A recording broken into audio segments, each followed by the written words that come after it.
Neutral ground. That's what they called this place when they set up the meeting. Funny concept when you think about it.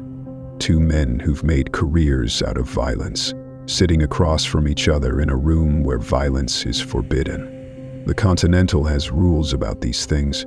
No business conducted on premises. No civilized conversation only.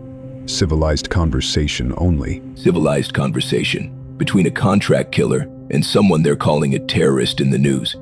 Your people arrange this little sit-down because my work is affecting theirs. Isn't that right?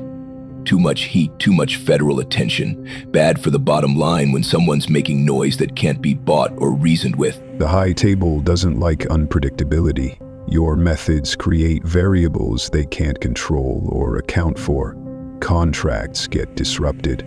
Operations get exposed. Law enforcement gets motivated beyond their usual tolerance levels. It's not personal, Frank. It's business. They wanted to understand what you're trying to accomplish, whether there's a way to work around it without interference. Or around it, like I'm some natural disaster they need to factor into their planning. Your employers run the same networks that supply the problems I'm trying to solve. They launder money for traffickers, provide services for dealers, eliminate witnesses for crime families. Now they're concerned about interference?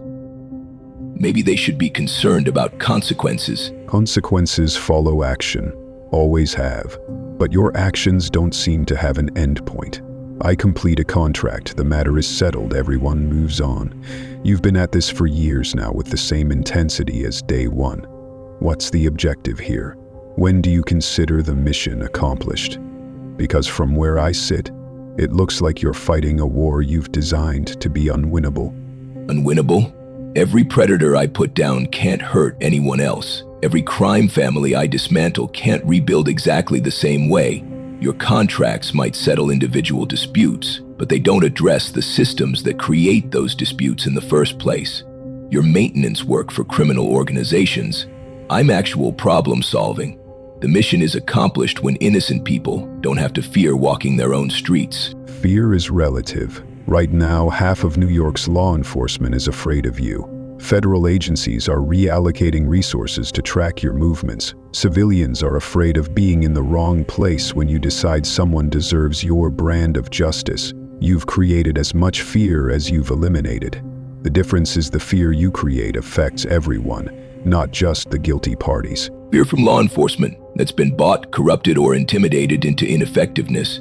Fear from federal agencies that classify organized crime as acceptable losses in larger political games. The civilians you're worried about? They're more afraid of the criminals I'm eliminating than they are of me. I don't target innocent people. Your organization can't make the same claim about their clientele. My organization has rules, strict ones. No contracts involving civilians. No operations that expose the business to unnecessary scrutiny. No personal vendettas that affect the larger structure. Those rules exist because chaos is expensive and unpredictable. Your approach is both. You operate on personal conviction and tactical skill, but without oversight, without verification, without consideration for broader consequences. That's dangerous for everyone involved. Rules written by criminals to protect criminals. Your precious structure exists to make violence profitable and organized, not just or necessary. Personal conviction? My family was murdered by the same type of people your organization provides services to. Military training taught me to identify threats and neutralize them efficiently. Police experience taught me how investigations work and why they fail. I don't need oversight from people who profit from the problems I'm solving. I need results. Results require more than good intentions and tactical superiority. I spent 5 years away from this life, trying to build something normal with someone I loved. Helen showed me what existed beyond violence, beyond the satisfaction of completed missions and settled scores. That perspective changes how you evaluate what actually matters. Your results create more violence, more instability, more reasons for others to pick up weapons. My results end conflicts permanently without expanding them. Your 5 years of normal life were purchased with blood money from decades of contract killing. The house you shared with Helen, the peaceful retirement you enjoyed, all of it was funded by eliminating people for criminal organizations. When she died and you came back to this life, you didn't hesitate to return to the same system that made your peace possible. That's not perspective, Wick.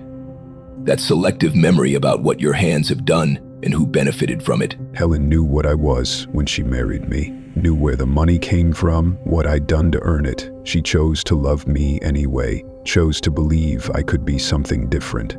For 5 years I was, gardened, read books, learned to cook, took care of her when she got sick. You had that same choice after Central Park, Frank.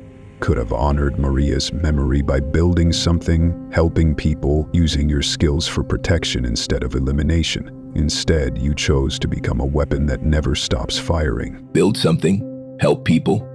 I tried that for 20 years as a cop and a Marine, followed rules, respected procedures, trusted the system to handle justice properly.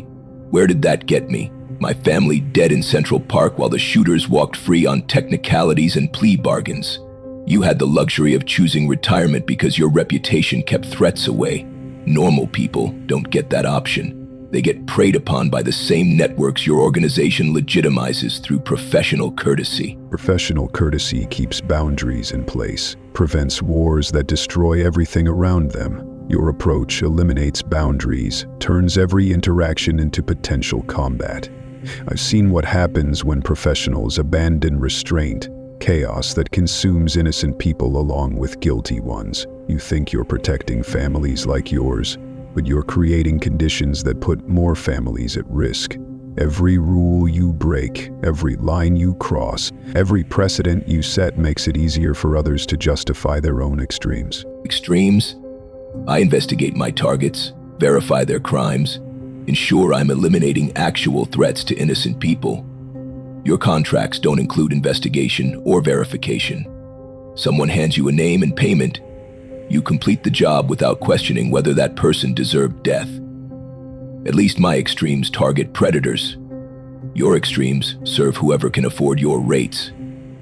Tell me, how many of your contracts eliminated people who were trying to expose the corruption you claim to understand? More than I care to count, but I completed those contracts because they were jobs.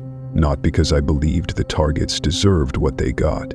The moment I start deciding who deserves death based on my personal judgment, I become something worse than a hired killer.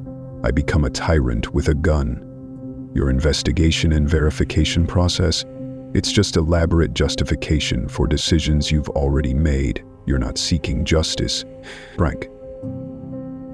You're seeking satisfaction for pain that can't be satisfied. Satisfaction? You think watching criminals die gives me satisfaction? Every trigger I pull is another reminder that the system failed my family, failed other families, will continue failing families until someone forces consequences. There's no satisfaction in this work, Wick. There's only necessity, the same necessity that drove you out of retirement when someone took the last piece of Helen away from you. Difference is, I don't pretend my necessity serves anyone except the dead who can't speak for themselves. The dead don't speak because they're dead. They don't ask for vengeance or justice or satisfaction. The living ask for those things. Your family's memory doesn't demand that you spend the rest of your life killing people. That demand comes from you, from your inability to process grief any way except through violence. Moved on, back to the Continental. Back to contracts, back to the same life that made you a target in the first place.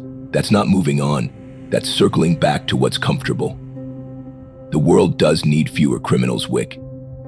Specifically, it needs fewer of the criminals your organization protects, enables, and profits from. Every contract you accept makes their operations more secure, their territories more stable, their influence more permanent. You're not neutral in this war. You're actively supporting the wrong side. You're right about the wrong side, but the right side isn't you eliminating people based on your personal definition of justice. The right side is people like Helen, civilians who create beauty, love, hope despite living in a world shaped by people like us.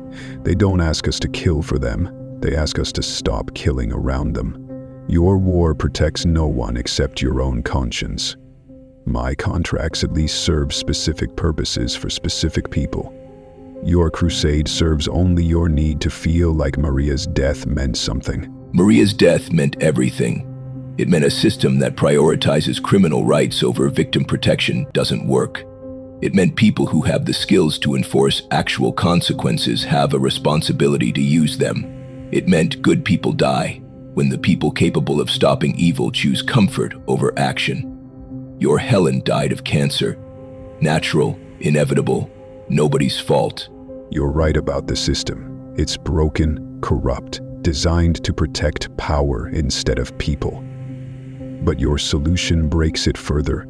Every criminal you eliminate without due process makes it easier for others to justify eliminating people without due process. You've been legitimizing assassination your entire career.